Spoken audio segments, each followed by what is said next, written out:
देखो क्या होता है, जब भी आप टैक्स की बात करते हो ना, टैक्स की दो कैटेगरीज होती है, ठीक है।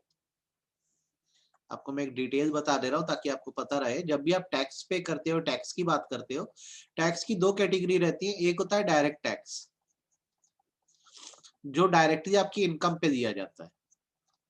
आप कौन हो? टैक्स पेयर हो।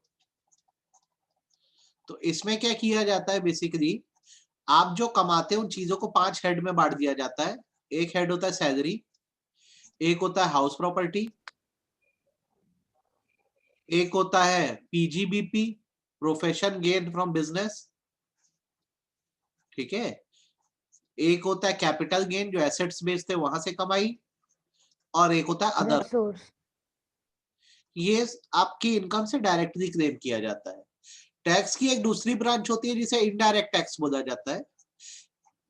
ये पे जो है प्रोड्यूसर करता है, जो गुड्स बना रहा है, पर इसका जो बर्डन है वो आपके ऊपर आता है, क्योंकि गुड्स की कॉस्ट के साथ आपसे ये वसूला जाता है। इसलिए इसे इनडायरेक्ट बोला जाता है, क्योंकि आप इसे डायरेक्टली पे नहीं कर रहे हैं। पे करने वाला तो प्रोड्यूसर है, आपसे इनडायरेक्टली वसूल रहे हैं। फॉर एग्जाम्पल, आप पीवीआर जाते हो, ठीक है। आप जब वहां टिकट खरीदते हो तो देखना टिकट की कॉस्ट के साथ साथ कुछ सेस और ड्यूटीज लगी होती है। तो क्या हुआ है, जो सिनेमा ओनर है या मॉल ओनर है, पीवीआर वाले, उन्होंने क्या है, एंटरटेनमेंट टैक्स पहले ही पे कर दिया। अब इन्होंने जो पे किया अपनी टिकट की कॉस्ट में, उसको ऐड करते हैं और आपसे क्लेम करते हैं। आपको मेरी बात समझ आ रही है मैं क्या बोल रहा हूँ आपको? Yes sir. पेट्रोल डीलर्स है, पहले ही वो एक्साइज ड्यूटी पे कर देते हैं, फिर उसकी कॉस्ट को पेट्रोल में ऐड करते हैं। तो आप जो पेट्रोल खरीदते हो वो ओरिजिनल कॉस्ट, और प्लस उसमें देते हो क्या? टैक्स। टैक्स देते हो। तो हमारे यहाँ क्या थे, ये इनडायरेक्ट टैक्स वसूलने के ना 1000 तरीके थे। बहुत सारे इनडायरेक्ट टैक्सेस थे, ठीक है। जैसे वीएटी, वैल्यू एडेड टैक्स, ये प्रोडक्शन पे लगता था। सेल्स टैक्स, ठीक है। एंटरटेनमेंट टैक्स, ऐसे फलाना बहुत सारे टैक्स थे। इन सब को कंसोलिडेट करके या मिलाकर एक कॉमन टैक्स कर दिया गया, सिंगल टैक्स। इसे बोला जाता है जीएसटी। इसका फुल फॉर्म है गुड्स एंड सर्विस टैक्स। जो भी गुड्स या सर्विस इंडिया में प्रोड्यूस होगी, उस पर गवर्नमेंट आपसे जो टैक्स मांगेगी, उसे जीएसटी कहा जाता है। ये कंसोलिडेशन है इतने सारे अलग अलग तरह के इनडायरेक्ट टैक्सेस का। सिमिलरली आपके नॉलेज के लिए मैं बता दूं, अभी आप लोग क्या करते हो, 5 हेड पढ़ते हो जैसे डायरेक्ट टैक्स में। गवर्नमेंट का प्रपोजल है, इसको भी मिलाकर डीटीसी लाने वाले हैं वो लोग। डीटीसी का मतलब है डायरेक्ट टैक्स कोड। मतलब सारे हेड्स हटा दिए जाएंगे, सिर्फ एक टैक्सेशन, एक स्लैब सब पर लगने वाला है। तो ये डायरेक्ट टैक्स में होने वाला है, बहुत साल से हो रहा है, जब से मैं पढ़ रहा हूँ तब से होने वाला है, ये आज तक नहीं हुआ। लेकिन इनडायरेक्ट टैक्स जो है पूरा मिला दिया गया है, और अब एक ही प्रकार का टैक्स लगता है जिसको जीएसटी कहते हैं। आप बताओ, ये बात आपको समझ आएगी, सिर के ऊपर से गई? आ गई सर। आ गई समझ में? अब सवाल ये है कि जीएसटी देना किसको है, या जीएसटी की एप्लीकेबिलिटी किसको आ रही है। तो आपको मैं बताऊं, तो बेसिकली ये याद रखना कि आज की डेट में अगर आप कोई भी रजिस्टर्ड बिजनेस चला रहे, रजिस्टर्ड बिजनेस मतलब जिसको आपने इनकॉर्पोरेट कराया है, तो जीएसटी नंबर देना कंपलसरी है। जैसे पैन नंबर देते हैं ना, सिमिलरली जीएसटी नंबर देना कंपलसरी है, जीएसटी रजिस्ट्रेशन कराना कंपलसरी है। GST registration compulsory. आप सीख दो सारी चीजों को, तो सीखोगे तभी कर पाओगे। जीएसटी रजिस्ट्रेशन कंपलसरी है। लेकिन अगर आपका बिजनेस ऐसा है जिसका टर्नओवर, टर्नओवर मतलब क्या होता है बेटा?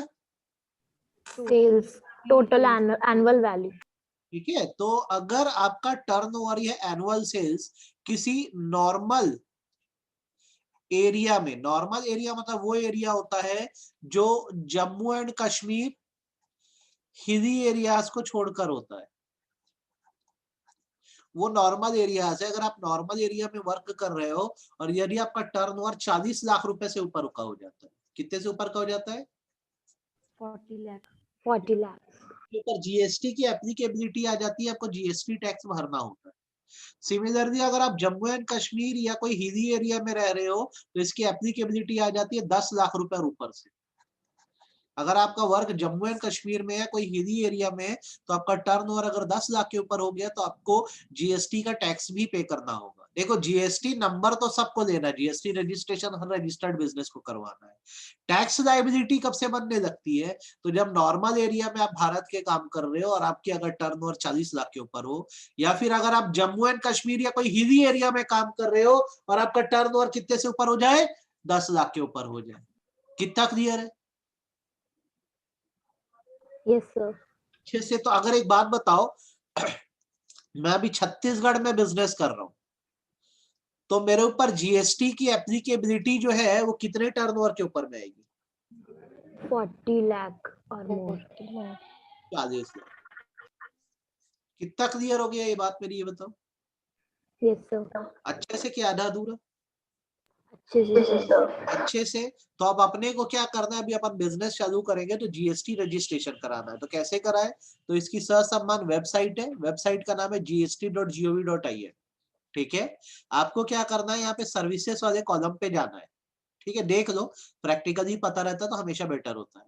सर्विसेज वाले कॉलम में जाना है। अब आप बताओ किस टैब में क्लिक करूं मैं, किस में क्लिक करूं? रजिस्ट्रेशन। अब नीचे देखो क्या क्या दे दिया मुझे। Registration. application for filing clarification. मैं किस में टिक करूं? New new registration. Registration.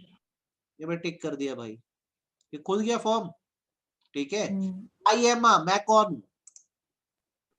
Tax payer, tax deductor, tax collector, GST practitioner. ठीक है, non resident taxable person. Non resident taxable person वो होता है जो दूसरे देश का पर्सन है और हमारे देश में आके बिजनेस करता है। तो अगर यहाँ पे इकोनॉमिक एक्टिविटी कर रहा है और स्पेसिफाइड टर्नओवर से ज्यादा कमा रहा है तो उसको भी इंडिया में जीएसटी भरना पड़ेगा और जीएसटी नंबर देना पड़ेगा।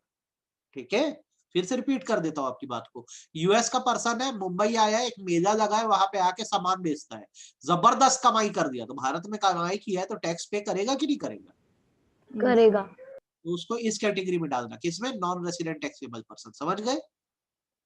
फिर Yes, यूनाइटेड sir. नेशन की बॉडी और ये अदर पर्सन से ये सब रजिस्ट्रेशन करवा सकते हैं। अब क्या होगा, जैसे आप रजिस्ट्रेशन करवाओगे, प्रोसीड कर गए, आपको रजिस्ट्रेशन नंबर मिल गया, तो इस तरह का देखो रजिस्ट्रेशन नंबर मिलता है 14 डिजिट का। कितने डिजिट का? 14. 14 डिजिट। पहले 2 डिजिट जो होते हैं इसमें स्टेट कोड बताते हैं। क्या बताते हैं? State code. जैसे 22 नंबर जो है ये छत्तीसगढ़ का। कहाँ का है? Chhattisgarh. छत्तीसगढ़। आपको ये कोड देखना, आपको कोड शो कर देता हूँ, ये देखो ये है कोड्स। तो अगर जम्मू कश्मीर का होता तो सामने क्या लिखा होता? 01. 01। 02 लिखा होता। ये बात समझ आई क्या? Yes, sir. अच्छा, फिर अगले 12 डिजिट जो है ये पैन नंबर है। क्या है? PAN pan number. इसका पैन नंबर, तो अगर आपकी कंपनी है तो कंपनी का पैन नंबर होगा, और आप इंडिविजुअल बिजनेसमैन हो तो आपका पर्सनल पैन नंबर होगा। बोलो कोई दिक्कत? नहीं नो sir. सर। ठीक, उसके बाद इस पैन नंबर से और कोई बिजनेस रजिस्टर्ड कराए हो क्या इस स्टेट में? जैसे छत्तीसगढ़ में इस पैन नंबर के साथ कोई और बिजनेस भी मेरा रजिस्टर्ड है क्या?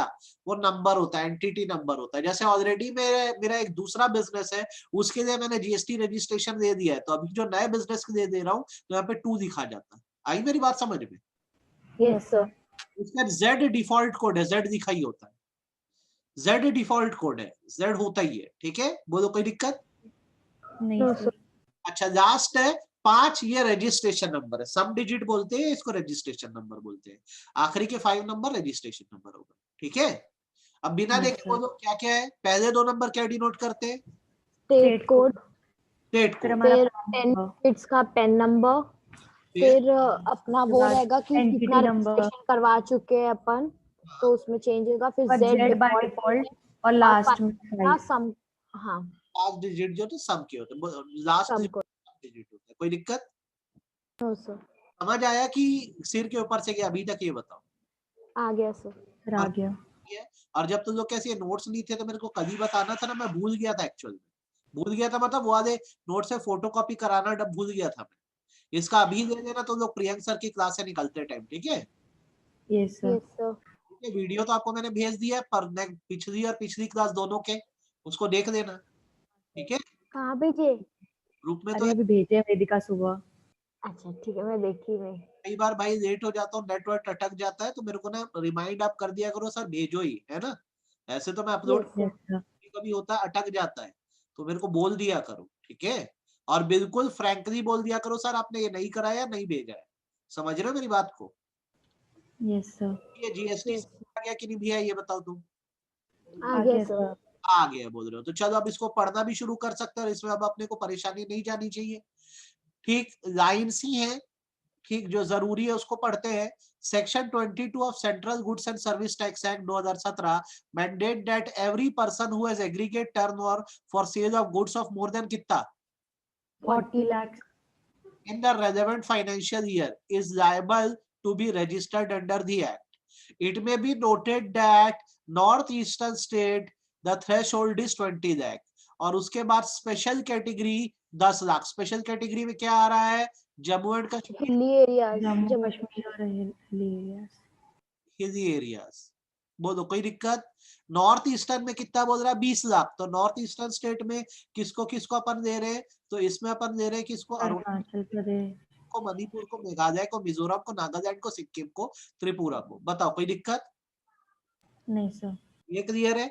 हिली एरिया में हम किसको देते हैं? हिमाचल, उत्तराखंड, वहां पे 10 लाख है, ध्यान रखना। बन जाएगा ये? Yes yes sir. Sir.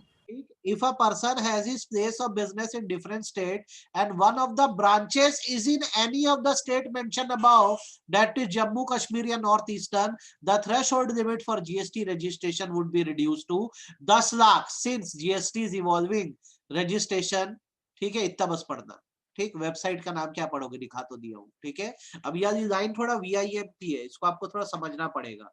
Suppose करो तनीषा एक बिजनेसमैन है, इसकी एक ब्रांच जो है वो सीजी में, छत्तीसगढ़ में।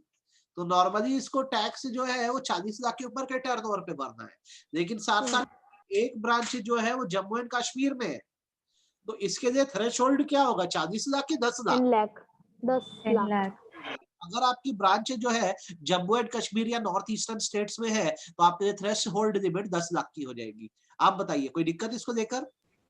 नो नहीं सर। सर। अच्छे से क्लियर है? ये डिजिट कोड पूरे समझ गए हो कि बताना पड़ेगा? पहले 2 डिजिट क्या बताते हैं? State code. State code, state के हाँ फिर 10 डिजिट्स पैन 10 नंबर के, पैन नंबर। फिर जो 13 डिजिट है वो है जो अपना बताता है कि कितने रजिस्ट्रेशन हुए हैं स्टेट विद इन के। 14 फिर नंबर जेड डिफॉल्ट है, फिर लास्ट डिजिट जो है वो सर्टिफिकेट कोड। कम फिफ्थ रहता है। है। ध्यान रहेगा? Yes sir. चलो, मेरी आवाज आ रही है ना आप लोग को अच्छे से?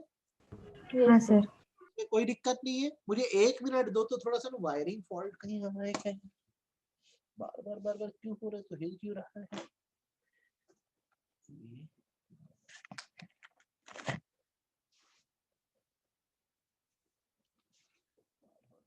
चलो, तो इतना आपको समझ आ गया होगा, तो मुझे नहीं लगता प्रॉब्लम है अब आपको। अब नीचे आओ, थोड़ा सा इंपॉर्टेंट है।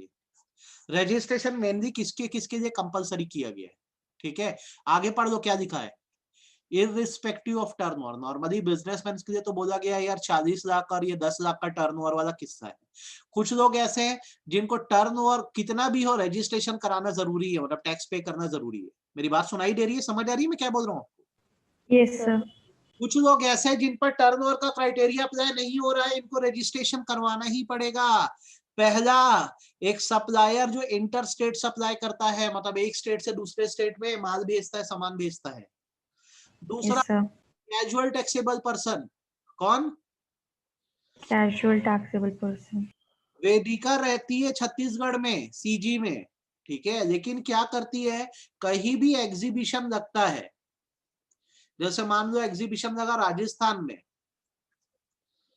तो ये उस एग्जीबिशन में गई और अपने गुड्स को सेल करी, यहाँ से जबरदस्त रेवेन्यू अर्न करी, तो ये माना जाएगा कि जब छत्तीसगढ़ में बिजनेस कर रही है यहाँ तो जीएसटी पे करती है। राजस्थान में क्योंकि उसने जबरदस्त कमाई करी है उस एग्जीबिशन में जाके, तो उसको राजस्थान में भी जीएसटी जाके पे करना होगा। इसे बोलेंगे कैजुअल टैक्सेबल पर्सन, जिसकी कोई एक फिक्स प्लेस नहीं है, जहां बिजनेस ग्रो होता है वहां जाकर वो काम करना शुरू कर देता है। कितना क्लियर है?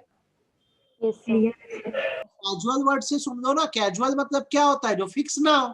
ठीक है, यस सर। तो भाई ये है छत्तीसगढ़ की, ये कहाँ कहाँ जैसे वो करती है, बिजनेस स्टार्ट करती है, जैसे राजस्थान में एग्जीबिशन लगा वहां पे अपना इसने शोरूम लगा दिया, वहां से अर्न कर दी। मुंबई में लगा वहां से अर्न कर दी। तो जहां से अर्न करोगे वहां दोगे कि नहीं दोगे तुम जीएसटी?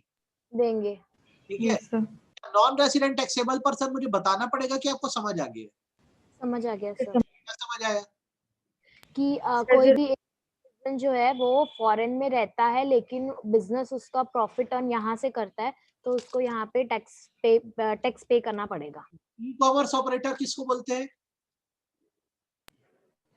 सर जो ऑनलाइन मार्केटिंग बिजनेस हो रहा होगा इंडिया से, तो वो लोग जो भी रेवेन्यू अर्न कर रहे होंगे। Flipkart, Amazon, Myntra, yes sir. ये सब क्या है? ई कॉमर्स ऑपरेटर्स है, इनको भी रजिस्ट्रेशन कंपलसरी करवाना ही करवाना है। ठीक है, यस सर, अच्छे से क्लियर है कि आधा अधूरा क्लियर है? क्लियर है सर। Yes sir. कोई डाउट नहीं है? लास्ट पॉइंट को स्टार बना दो क्योंकि ये अपडेट हो चुका है, हट चुका है ये। ठीक है, ऊपर के मेन 4 आपको दिमाग में रखने हैं। हो पाएंगे आपसे? Yes sir. Yes sir. ठीक है, बिना देखे बोलो तो कौन कौन है?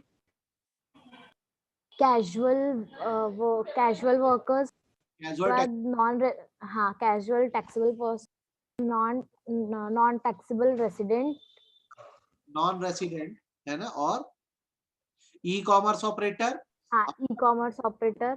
Inter state supplies. Yes sir. नहीं सर।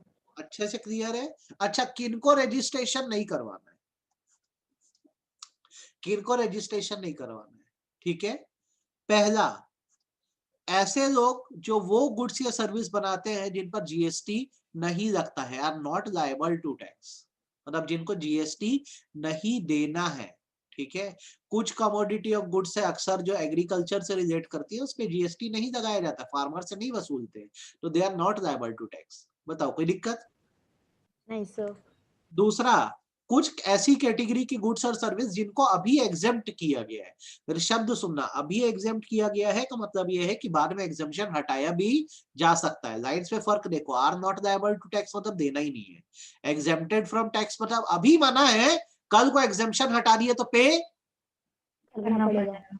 उसके बाद एग्रीकल्चरिस्ट, ठीक है, लैंड कल्टीवेशन के लिए अगर वो कुछ सप्लाई करते हैं या कुछ अपना मतलब खेती बाड़ी करते हैं तो उस पर जीएसटी नहीं लगता।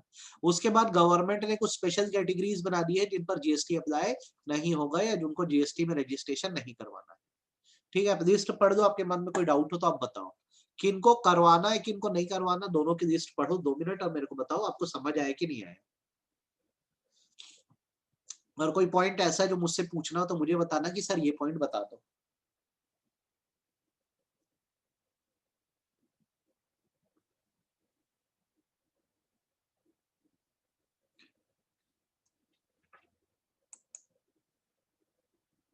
पंकज कितना समझ आया बेटा?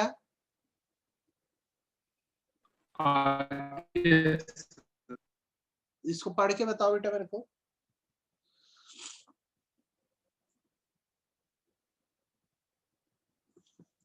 तनिषा, वेदिका, गुंजा, श्रुति, समझ आया कि नहीं आया? हाँ सर, हो गया। यस सर, हो गया। कोई परेशानी नहीं, आज आपको टेस्ट पेपर आपके दे दूंगा मैं, है ना? Okay sir. आज आपको टेस्ट पेपर में दे दूंगा आपके। ये प्रोसीजर फॉर रजिस्ट्रेशन अभी आपको थोड़ी देर पहले मैंने तो प्रैक्टिकली दिखा दिया है।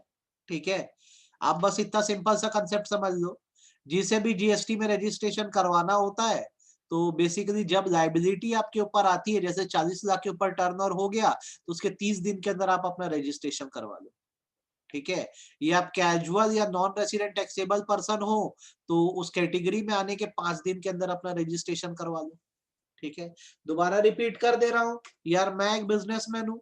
ठीक है, अभी तक आराम से काम करता था, अब मेरा जो टर्नओवर है 40 लाख एक्सीड कर दिया है, तो 40 लाख एक्सीड कर दिया तो मेरे को बोला गया है कि आप कितने दिन के अंदर जीएसटी रजिस्ट्रेशन दे दो। 30 days। Within 30 days. और अच्छा, मैं अभी तक तो नॉर्मल काम करता था, मैं घूम घूम के काम करने लग गया हूँ, तो मैं कौन हूँ? Interstate casual taxable person. Casual tax. ठीक है, तो मेरे को बोला गया कि जब से मैं ये वाला काम स्टार्ट करूंगा उसके within 5 days 5 days. GST registration दे दो। बोलो कोई परेशानी इसमें? नहीं सर। नहीं सर। से अच्छा, आपने जीएसटी रजिस्ट्रेशन के लिए अप्लाई किया, जो प्रॉपर ऑफिसर है अगर उसने आपके एप्लीकेशन मिलने के 3 दिन के अंदर कोई एक्शन नहीं दी, ठीक है, या आपको 7 दिन में कोई क्लैरिफिकेशन नहीं आया तो आपका रजिस्ट्रेशन नंबर अप्रूव हो जाएगा। फिर रिपीट कर दे रहा हूँ, सिस्टम ये रखा गया है कि आप जीएसटी के लिए अप्लाई कर रहे हो, 3 दिन के अंदर अगर कोई एक्शन नहीं होती है या फिर आप 7 दिन तक वेट कर दो, आपको कोई क्लैरिफिकेशन नहीं मिल रहा है कि क्यों जीएसटी नंबर नहीं आ रहा है, तो आप मान सकते हो कि आपका जीएसटी नंबर अप्रूव हो गया है। Yes sir. क्लियर है मेरी बात? यस सर, क्लियर है सर। समझ आएगी, आधी अधूरी समझ आएगी? सर आ गई। आ गई? पूरा सर। नीचे आओ आप, अब ये पढ़ो, ये इसको काट देना, कोई जरूरत नहीं है। आप आना कैजुअल टैक्सेबल पर्सन की मीनिंग पर, ठीक है? शांत मन से पढ़ के देखो आपको समझ आ रही है कि नहीं आ रही है मीनिंग, और नॉन रेसिडेंट टैक्सेबल पर्सन की शांत मन से पढ़ के देखो, दोनों मीनिंग समझ आ रही है कि मेरे को आपको एक एक लाइन समझानी पड़ेगी।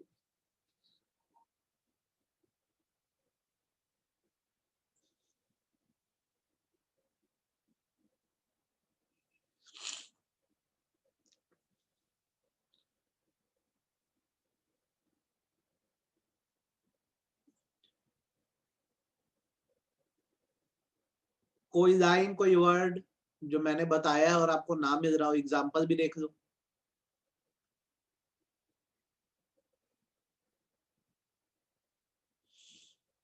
जूम करता हूं आपके लिए और मैं।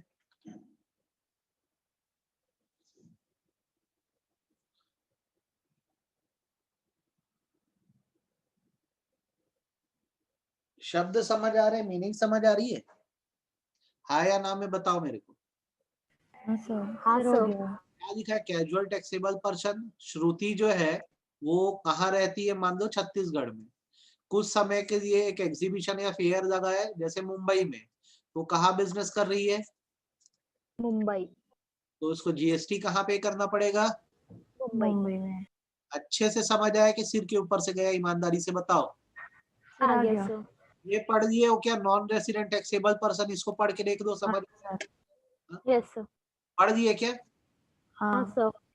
कोई दिक्कत नहीं है? नहीं। क्लियर हो गया? हाँ। ओके। ये आपको इस पैराग्राफ को पढ़ने की जरूरत है, आप काट देना, कोई परेशानी नहीं है, ठीक है? क्या आपका रजिस्ट्रेशन कैंसिल भी हो सकता है? तो बेसिकली ये माना जाता है कि रजिस्ट्रेशन तब कैंसिल होता है जब जिस पर्सन के नाम पे रजिस्ट्रेशन है उसकी डेथ हो जाए, या वो एक्सप्रेसली अपना रजिस्ट्रेशन रिवोक करवा दे। क्या करवा दे? रिवोक करा दे या डेथ हो जाए। हाउएवर कैंसिल होने का मतलब ये नहीं कि आपकी जो पुरानी लाइबिलिटीज है उससे फ्री हो गई हो। आपको जो लाइबिलिटीज है मतलब आपको पे करनी होगी, जैसे आपका जीएसटी टैक्स पुराना बचा है वो आपको पे करना ही होगा। आप बताइए, कोई दिक्कत? नहीं सर। अच्छे से इस लाइन तक पढ़ना है, नीचे की लाइन मत देखना, इस लाइन तक पर्सन तक पढ़ना। कर पाओगे? Yes sir. ये आपका पूरा जीएसटी का कंसेप्ट खत्म हो गया। आपको समझ कितना आया जीएसटी? सर आ गया सर पूरा।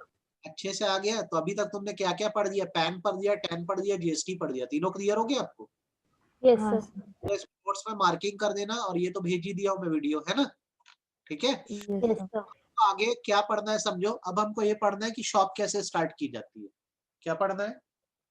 शॉप कैसे स्टार्ट की जाती है? आप बताओ कैसे की जानी चाहिए शॉप स्टार्ट? शॉप कैसे स्टार्ट की जानी चाहिए बताओ। चलो एक बात यहाँ पे मेरे को बताना, मैं आपको रिसेंट बता रहा हूँ एक केस। मैं अभी अपने मम्मी के नाम से एक लोन लेने गया, ठीक है? सुन रहे हो मेरी बात? समझ आ रही है मैं क्या बोल रहा हूँ? Yes yes sir. Sir. Mummy के नाम से क्या लेने गया? लोन। लोन, एक बैंक में। अब बैंक वाले ने बोला आप अपनी मदर का आईटी रिटर्न लेकर आ जाओ, क्योंकि भाई जो लोन ले रहा है पता तो होना चाहिए ना, कमाता भी है वो। सही बात है गलत बात है? Yes sir. Yes sir. तो मैं बोला सर ठीक है मैं आईटी रिटर्न ला देता हूँ। उन्होंने बोला कि आप 3 साल का लेकर आओ। बोला ठीक है सर मैं 3 साल का ला देता हूँ आईटी रिटर्न। फिर उन्होंने पूछा आपकी मम्मी करती क्या है? तो अब क्या है, मुझे लोन चाहिए था, तो मैंने बोला कि मेरी मम्मी ऐसे ही घर में छोटा मोटा जो बुटीक का वर्क है वो करती है, ठीक है? और भाई ऐसे कुछ तो बोलना पड़ेगा ना बैंक में। समझ आ रही है बात? Yes sir. हाउस वाइफ बोलूंगा तो फिर बोलेंगे ना इनकम टैक्स रिटर्न काय का भर रहे हो, काय का टैक्स पे कर रहे हो जब कमाती नहीं है तो। समझ रहे हो? Yes sir. मैंने बोला बुटीक है। अब बैंक वाले ने बोला भाई तू प्रूफ लेकर। अब मैंने बोला ये तो शौकिया काम है, घर का काम है, अब इसमें काहे का प्रूफ? वो बोला आपको प्रूफ लाना पड़ेगा। आप जब कोई भी छोटा सा बिजनेस करते हो ना, तो उसका एक ओनरशिप प्रूफ होना चाहिए, तभी आपको लोन मिलेगा, अदरवाइज आपको लोन नहीं मिलेगा। तो अब इस सिचुएशन में लॉ पढ़ना बहुत जरूरी होता है। क्या पढ़ना बहुत जरूरी होता है? लॉ। आपका अगर कोई भी बिजनेस है तो आपको उसका अगर प्रूफ चाहिए तो आपको क्या करवाना होता है? अपने बिजनेस का करवा लेना होता है रजिस्ट्रेशन। कैसे करवाते हैं मैं आपको बताऊं। जैसे ये बुटीक है, मैं बोलता हूँ मम्मी सोल प्रोप्राइटरशिप में चला रहे हैं। किस में चला रहे हैं? Sole sole proprietorship. अब आप ये पढ़े हो कि सोल प्रोप्राइटरशिप का रजिस्ट्रेशन कंपलसरी नहीं है। रजिस्ट्रेशन कंपलसरी फिर हाँ। कंपनियों का होता है, और कंपनी तो बहुत बड़े फॉर्म ऑफ बिजनेस है ना। तो हमको अगर अपने छोटे मोटे बिजनेसेस का प्रूफ चाहिए तो हमें एक लाइसेंस लेना होता है, जिसे बोलते हैं गुमास्ता। क्या बोलते हैं? गुमास्ता का कंसेप्ट जो है ना, ये ईस्ट इंडिया कंपनी, अंग्रेजों ने हमारे देश में लाया था। गुमास्ता का एक्चुअल में मतलब होता है ट्रेडिंग लाइसेंस। क्या होता है? Trading license. क्या है, हम आजाद तो हो गए पर ब्रिटिशर्स की यादें आज भी गई नहीं है। तो हम जब भी कोई दुकान खोलेंगे और हमसे कोई प्रूफ मांग लिया, तो हमारे पास जो प्रूफ होता है उसको गुमास्ता बोलते हैं, जो हमारा ट्रेडिंग लाइसेंस होता है। ये नगर निगम से मिलता है। कहाँ से मिलता है? नगर निगम। म्युनिसिपैलिटी से मिलता है। ठीक है, क्योंकि आप एक म्युनिसिपल कॉर्पोरेशन के अंदर आते हैं, वो ये प्रोवाइड करते हैं। आपको ये बात कितनी समझ आई? आ गई सर। अब आपको थोड़ा गुमास्ता देना लो क्लास अगर लगे, तो आपके लिए एक और ऑप्शन हमारी सरकार आजकल दे रही है कि तुम क्या करो, अपने बिजनेस को थोड़ा सा और अच्छा दिखाना है ना, तो तुम अपना रजिस्ट्रेशन करा लो MSME में। किसमें? MSME में। Micro micro small medium business. हाँ, मीडियम एंटरप्राइजेस। तो इसमें जो यहाँ पे जैसे गुमास्ता सर्टिफिकेट मिलता है, यहाँ पर जो सर्टिफिकेट मिलता है उसको बोलते हैं उद्योग आधार। क्या बोलते हैं? उद्योग। या फिर उद्यम आधार। क्या? उद्यम आधार। तो ये आपका बिजनेस प्रूफ हो जाता है। आई मेरी बात समझ? Yes sir. तो बस हाँ सर। क्या होगा दोनों में से, गुमास्ता की उद्योग आधार? आपसे पूछ रहा हूं मैं। सर मैंने क्या दिया होगा? गुमास्ता दिया होगा कि उद्यम आधार दिया होगा, उद्योग आधार दिया होगा? सर गुमास्ता। गुमास्ता। वो अपनी चॉइस है, आप क्या करना चाहते हो अपने बिजनेस को। नॉर्मली ऐसे ही आपको लाइसेंस टाइप से चाहिए तो गुमास्ता दे दो, और थोड़ा ऑर्गेनाइज वे में चाहिए कि आप अपने बिजनेस को माइक्रो या स्मॉल या मीडियम में दिखाना चाहते हो इंडस्ट्री में, तो आप क्या ले लो? उद्योग या उद्यम ले लो। मेरी बात कितनी समझ आई? आ गई सर। अच्छे से आ गई। 1 मिनट रुकना ना। यहाँ पे कोई PDF फाइल दिख रही है क्या डेस्कटॉप पे? दिख रही है? हाँ। हाँ। बहुत सारी दिख रही है। अब अंदर गया मैं इसमें।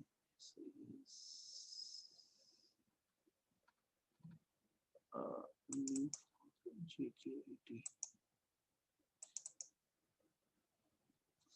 1 मिनट रुकना बस।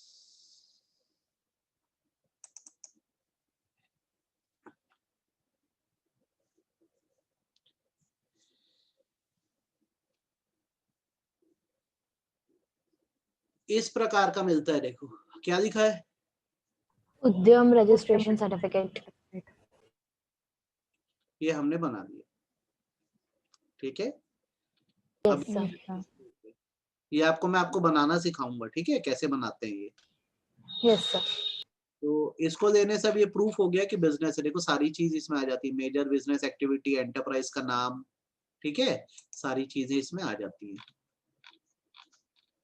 टर्नओवर कितना है, कितना इनिशियल आपने पैसा लगाया, एक्सेट्रा एक्सेट्रा सारी चीजें।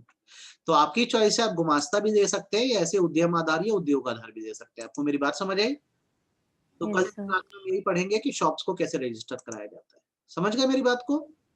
Yes sir. ये आपके लिए काफी है। ठीक है, हाँ सर। ओके।